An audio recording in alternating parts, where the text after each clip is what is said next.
अली साहब, वज़ीर दिफा कहते हैं कि हिंदुस्तान ने पानी के रास्ते में कोई रुकावट डाली तो उड़ा देंगे। साथ और भी बहुत सारी उन्होंने बातें की सर।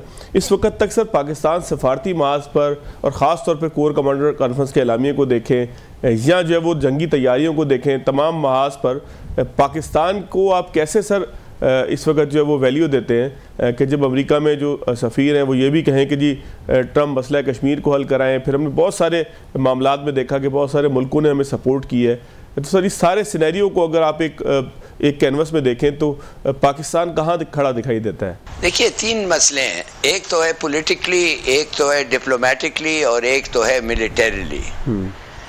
जिधर तक पॉलिटिकली है, मेरे ख्याल में हिंदुस्तान ने बड़ी कोशिश की हमें आइसोलेट करने का, वो नाकाम हो। और जैसे हमें सपोर्ट मिल रहा है तुर्की से और चीन से और मुल्कों से भी, आप देख सकते हैं कि आइसोलेट हम नहीं हुए, हम अकेले नहीं खड़े हुए हैं और हमारे साथ हमारे दोस्त मुल्क है। और दोस्त ना सिर्फ ये दो दोस्त मुल्क जो हमें इमदाद दे रहे हैं, हथियार दे रहे हैं और डिप्लोमेटिक और पॉलिटिकल सपोर्ट मिल रहा है, इनसे हमें, मैं तो समझता हूँ, दाद दे इनको, ये वाकई दोस्ती दिखा रहे हैं। And that's remarkable, that's very good. और हमारा ये पोजीशन डिप्लोमेटिकली तो तगड़ा है।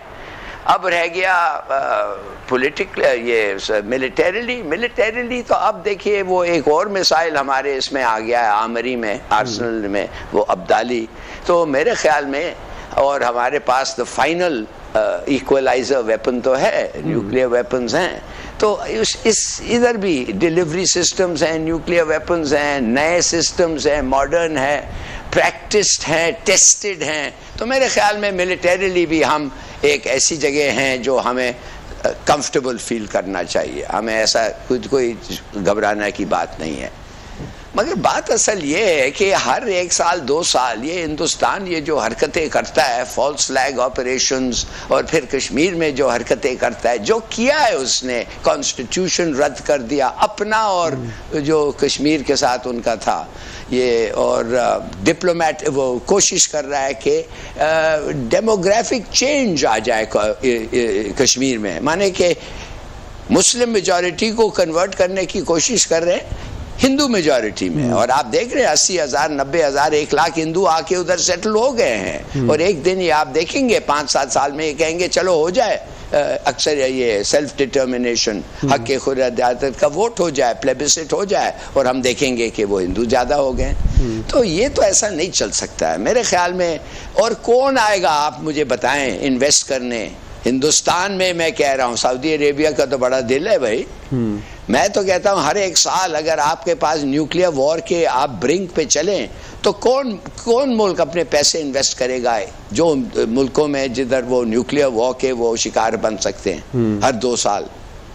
और मैं भी समझता हूँ कि कितना देर ये चलेगा। एक ना एक दिन आप देखेंगे मिसकैलकुलेशन होगा या एक समझेगा कि हम कर सकते हैं और फिर ये न्यूक्लियर वॉर हो जाएगा। फिर क्या होगा? ये कोई तरीका नहीं है। मगर हिंदुस्तान बाज नहीं आता है। 70 साल 80 साल हो गए हैं, कश्मीर का मसला हल नहीं करना चाहता है। अच्छा, अब हिलाली साहब, इसमें अब हमने देखा कि सफारती महाज पर ख़ासतौर पर अमेरिका की तरफ से पाकिस्तान को धमकी नहीं दी गई, कोई डराया नहीं गया, बल्कि पाकिस्तान को एक तरह से सपोर्ट की गई। जेडी वेंस का बयान आया, उन्होंने कहा कि जी पाकिस्तान एक ज़िम्मेदार मुल्क है, हम समझते हैं कि ज़िम्मेदारी के साथ वो करेगा, तहकीकात में ताउन करें। पाकिस्तान तहकीकात में ताउन का तो पहले ही कह चुका है। तो सर इस वक्त आलमी बरादरी में ख़ास तौर पर अमरीका का जो रद्दअमल है, क्या वो भारत के लिए शॉकिंग नहीं है?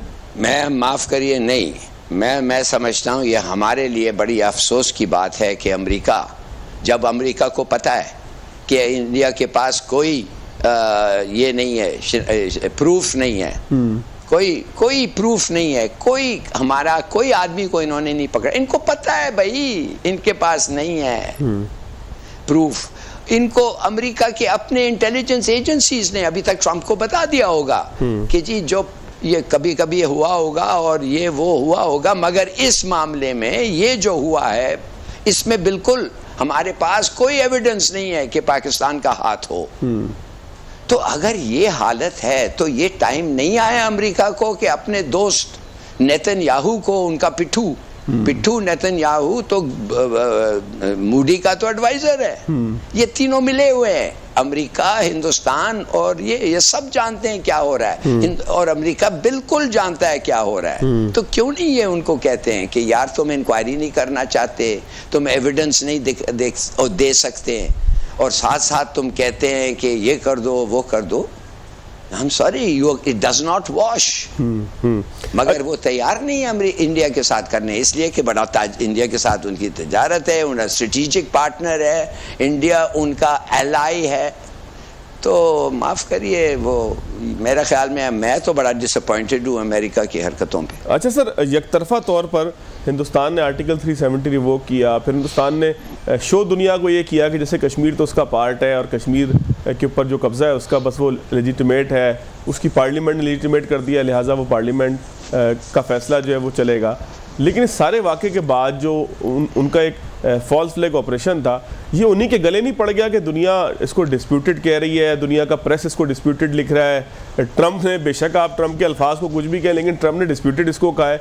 तो सर ये आप नहीं समझते कि पाकिस्तान को कामयाबी है कि हिंदुस्तान का फॉल्स फ्लैग ऑपरेशन खुद उसके गले पड़ गया? देखिए, उनका फॉल्स फ्लैग ऑपरेशन, उनका इतना बुरा प्लानिंग था, इतना बुरा स्ट्रेटजी था, टैक्टिक्स थे कि सब लोगों को पता चल गया कि ये झूठ बोल रहे हैं। उनके दोस्तों को पता चल गया है कि झूठ बोल रहे हैं। देखिए, ये मत समझिए कि अमेरिका दबाव नहीं दे सकता था। अमेरिका ने दबाव नहीं दिया हमें कारगिल पे। कारगिल हमारा इनिशिएटिव था, हमने पहल की, हमने उनके ट्रेंचेस में घुसे और उनको निकाला और उधर लड़ा। तो फिर अमेरिका नहीं खड़ा हो गया। नहीं, नवाज शरीफ को क्लिंटन ने बुलाया जुलाई में 96 में, या जो भी है 90 जब भी है 7-8, बुला के उसको कहा कि निकलो, अगर तुम नहीं निकलोगे उधर से तो हम उनके साथ देंगे। ये निकल गए, है कि नहीं? तो फिर अभी क्यों नहीं ये कहते हैं चुप रहो, तुमने खुद किया है, उनका कसूर नहीं है। अब तुम अपने कश्मीरियों के साथ ठीक रहो, उनका तो दिल जीतो भाई। 80 साल में तुम नहीं जीत सके हैं। ये क्यों नहीं ये ट्रंप उनको कहता है, जैसे वो कहते हैं यूक्रेन को कहता है कि भूल जाओ, ये भूल जाओ, वो भूल जाओ, तुम नहीं हो सकता, तुम्हारे को अपनी जमीन वापस नहीं मिल सकती। उनको क्यों नहीं कहते हैं? The writing is on the wall. Kashmiri नहीं चाहते हिंदुस्तान के साथ रहना, बिल्कुल। और अगर वो हमारे साथ नहीं रहना चाहते हैं तो करें आप एक वोट। अगर वो खुद इंडिपेंडेंट होना चाहते हैं तो आए, बात करें।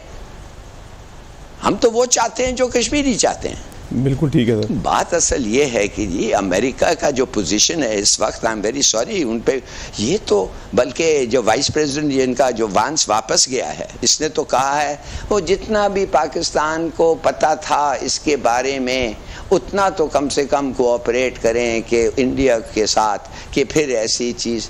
भाई हम तो कह रहे हैं आपको कि हमें पता नहीं था, हमें पता नहीं ये कौन है जो 400 मील गए हैं पाकिस्तान के थ्रू, 12 चेक पॉइंट्स गए हैं, 7 लाख इंडियन फौज इनको नहीं रोक सका, और फिर जाके ये कह रहे हैं मुसलमान है, तो ये मुसलमान है तो मुसलमान क्यों मारे गए?